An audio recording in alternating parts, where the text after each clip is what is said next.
medical legal. Gumagawa ng kwento. Ito yung time siya na pala ang bilakayan ako lalaki. dito, tapos Kasi ito yung nag-OFW binato niya ako ako dito na o something, o inuntog niya ako sa pader na halos Nakita dumubo talaga tong actual ulo ko. na may Ito, pamilya sila yung may dito. peklat ako dito sa ulo.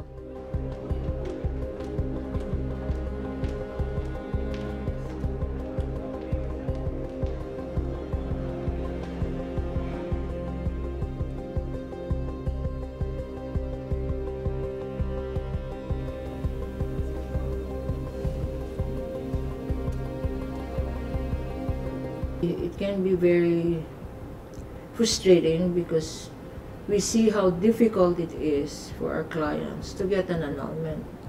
Even if it is so evident, the evidence is there. It takes so long.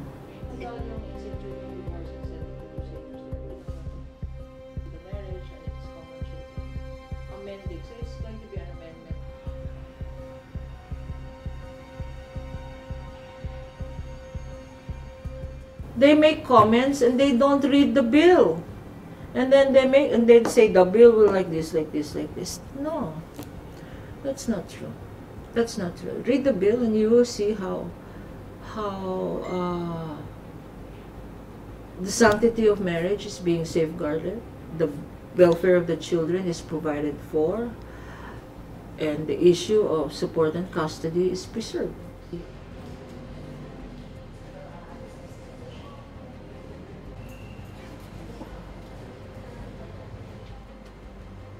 It's not a question of liberality or rights, a thing. Diba? Yan ang ginagawa nila. The Catholic Church is against divorce because it is against our teaching. And we see that it's not going to be good for the family. We see that it is anti-family, anti-children, and anti-marriage.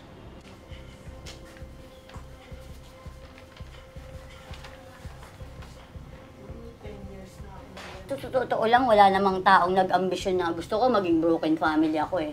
Gusto ko mawalan ng tatay yung mga anak ko. Gusto ko mapare. Wala namang ganun eh.